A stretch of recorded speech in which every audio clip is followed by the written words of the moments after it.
आप सभी का हमारे सोशल मीडिया प्लेटफॉर्म पे बहुत बहुत स्वागत है। मैं Sachin Yadav, advocate high court, और हमारे साथ मौजूद हैं साथी अधिवक्ता दिनेश, एडवोकेट हाई कोर्ट। हमारा आपसे यह प्रश्न है कि आमतौर पे देख रहे हैं जो लॉ का एक तरह से चलन बढ़ा है। पहले लोग जो है बीटेक और इधर मेडिकल लाइन में जाते थे, तो अब लोग लॉ कर रहे हैं। इधर बीच हमने देखा है, जैसा कि आपने भी यूपीएससी की तैयारी कर ही रही थी, तो उसमें लोग जो है प्लान बी के तौर पे लॉ को चुनते हैं। तो यह लॉ के साथ साथ यूपीएससी या यूपीपीएससी की तैयारी करना कितना उपयोगी हो सकता है? धन्यवाद आपका।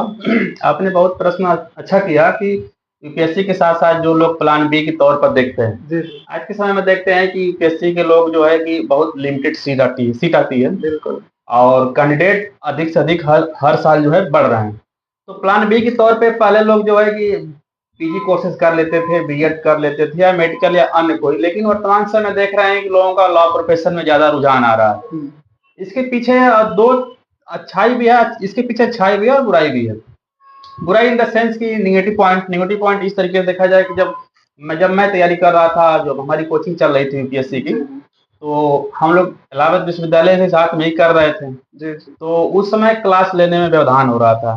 मेरी क्लास में अगर यूपीएससी की कोचिंग करता था तो इधर लॉ वाली छूट जाती थी, लॉ की करता था तो वो छूट जाती थी। तो अधूरा अधूरा ज्ञान जो है इधर उधर थोड़ा सा बिखरा हुआ, क्योंकि एक लंबा कोर्स है 3 साल का। क्योंकि अगर आप एलएलबी कर रहे हैं तो आपको पॉजिटिव पॉइंट ये है कि आपको साथ साथ जैसे ईबीपीसीएस का एग्जाम देंगे, उसमें लॉ अफसर की भर्ती आती है। जी जी। उसमें स्पेशली लॉ की जैसे रजिस्ट्रार का पद हुआ, इन सब चीज़ों को मांगता है। या फिर अगर आपको जैसे जुडिशरी भी देना है, एपीओ देना है, तो जीएस की भूमिका भी उसमें अधिक रहती है। तो आपका ये सहयोग कर सकता है। और in the sense negative point में देखा जाए कि जो डिस्ट्रक्शन उत्पन्न होना है, लाजमी डिस्ट्रक्शन जो है उत्पन्न हो ही जाता है। आप अगर तैयारी कर रहे हैं यूपीएससी की, तो आपको हर 6 महीने पे सेमेस्टर के एग्जाम देना है। सेमेस्टर के साथ साथ जो है कि फिर उसमें असाइनमेंट वगैरह सब बनाना है, पढ़ना भी है। और लॉ प्रोफेशन ऐसा है कि बिना पढ़े जो है कोई मतलब इसका है नहीं। तो एक डिस्ट्रक्शन है, दूरी अगर लोग मैनेज कर ले जाते हैं तो ये सही है, वरना जो है किसी विकल्प में चूज करना जैसा कि आपने कहा कि अगर हम यूपीपीएससी या यूपीएससी की तैयारी कर रहे हैं, तो जीएस पोर्शन भी जजशिप की तरफ या एपीओ की तरफ आप रुख करते हैं, तो उसमें सहयोग अच्छा खासा दिखता है कि हम पढ़े हैं, और रजिस्ट्रार पद के लिए भी आप एलिजिबल होते हैं।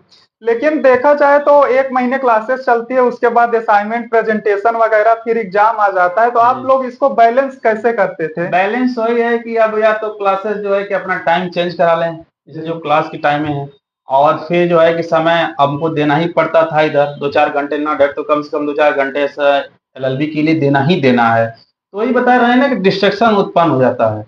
डिस्ट्रक्शन मतलब आपकी यूपीएससी की तैयारी थोड़ा प्रभावित तो हो ही जाती है। लेकिन अगर आप एलएलबी कोर्स कर लेते हैं तो आपका स्कोप थोड़ा सा बढ़ जाता है। आप एपीओ के लिए भी लायबल हो जाएंगे, जजशिप के लिए भी लायबल हो जाएंगे, और जो है कि पीसीएस ओसीएस में जो है कि लॉ ऑफिसर की भर्ती आती है, उसमें रजिस्ट्रार वगैरह स्पेशली पर, इसी के लिए तो आपका स्कोप बढ़ भी जाता है और आपको नॉलेज भी आता है। तो कैपेसिटी पर डिपेंड करता है हमें कि हम कितना इसको जो है कि कैपेसिटी अपना ऑब्जर्व कर पाते हैं।